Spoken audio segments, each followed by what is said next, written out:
Bueno, aquí estamos con una pregunta que la verdad está muy presente últimamente, ¿no? ¿Qué pasa con nuestra forma de pensar ahora que las máquinas, bueno, parece que piensan solas?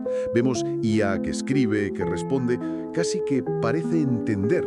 Uf, es un punto de partida que impone un poco.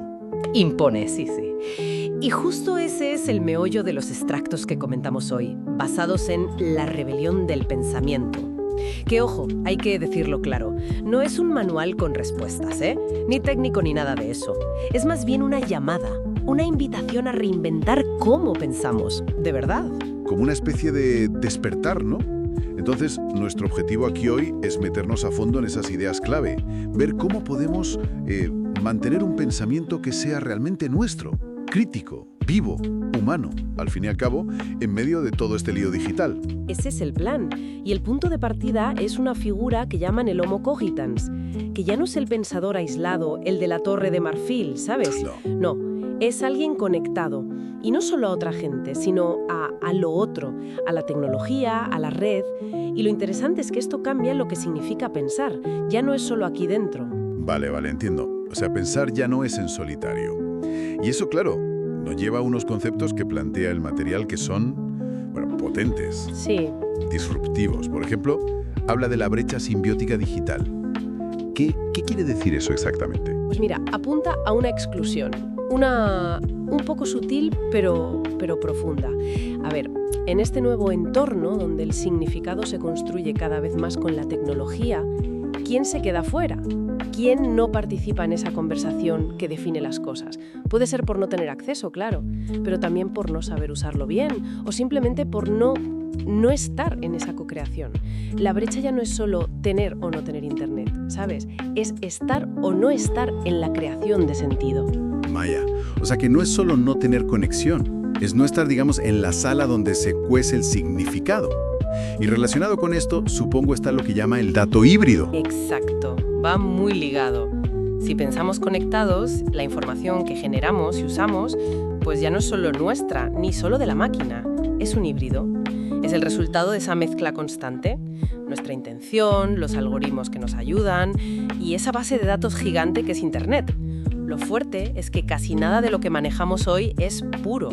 Está co-creado, aunque no nos demos cuenta muchas veces. Claro, eso cambia bastante las cosas sobre la autoría o la objetividad incluso. Si nuestros datos y nuestra forma de pensar están tan mezclados, ¿cómo llevamos eso a la práctica? ¿Cómo enseñamos a pensar así? Pues ahí entra la propuesta que el texto llama el método EHOS, o la pedagogía del entre. La idea es, si pensar ya no es un monólogo interior, sino algo conectado, híbrido, pues la forma de cultivarlo tiene que cambiar también. Propone que pensar sea un acto más coral. Coral.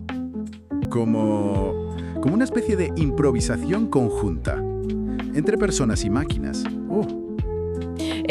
Sí, no es mala imagen, la verdad. Imagínate una cocina. Antes, igual, seguías tú tu receta y ya. Ahora tienes ayudantes digitales, ¿no? La IA, los buscadores, que te sugieran cosas técnicas, pero el chef que decide, que prueba, que tiene el punto, sigues siendo tú. La pedagogía del entre iría por ahí. Fomentar esa habilidad de dirigir la orquesta, de pensar con las herramientas, no solo usarlas, un diálogo activo. Entendido. Y esto enlaza directamente con esa idea que sugiere el material. Si la IA puede, escribir sin comprender, entonces lo nuestro, lo humano, se vuelve crucial, ¿no? ¿Qué es eso que nos diferencia? Justo, ahí el texto pone en valor cosas que igual teníamos un poco olvidadas, ¿verdad? El juicio crítico, pero el de verdad, el sopesado, la capacidad de pararse a pensar antes de saltar, la lucidez para distinguir cosas que una máquina, por muy lista que sea, pues no tiene de por sí. Habla incluso de recuperar el valor de la demora, del asombro, hasta de la herida que aún palpita. Suena casi a rebelarse contra la eficiencia por sí, contra la inmediatez total. Sí, lo es, en parte. Pero, y esto es importante, no desde el rechazo a la tecnología, ¿eh? El texto insiste mucho. El peligro real no es la IA en sí, no es el Terminator que viene a por nosotros. Sino que nosotros nos parezcamos a ella, que adoptemos su manera de funcionar. ¿Rápida? Sí. Eficiente también, pero quizás sin fondo, sin esa herida que nos hace sensibles, sin criterio propio. Va por ahí la cosa. Has pillado la esencia totalmente.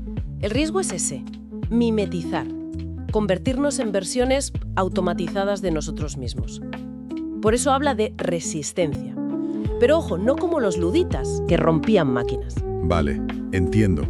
La resistencia sería, entonces, mantener nuestra forma de pensar a pesar de todo. Más bien, cultivar activamente una forma de pensar que sepa hablar con la tecnología, pero sin dejarse sustituir. La frase que usa es muy buena. Hacerla hablar con nosotros, no por nosotros. Usarla como un interlocutor inteligente. Sí, pero no como un reemplazo de nuestra propia cabeza. Uf, eso da que pensar. Porque claro, en este mundo, con asistentes por todas partes y respuestas al segundo, ¿qué valor tiene nuestro propio esfuerzo? Ese pensar más lento, más costoso quizá, pero que es nuestro. ¿Sigue valiendo la pena? Esa es la gran pregunta que parece estar debajo de todo el texto, ¿verdad? La tecnología nos ofrece atajos para pensar que son, muy tentadores. Mantener el control sobre nuestro pensamiento, ser conscientes de cómo y con qué pensamos, se convierte casi en un acto de voluntad, de identidad, diría yo. Lo que nos lleva de vuelta, claro, a esa pregunta final que deja el material ahí, flotando. Una pregunta que resuena bastante. La cuestión que queda en el aire es, ¿con quién, o quizá con qué, se está pensando hoy en día?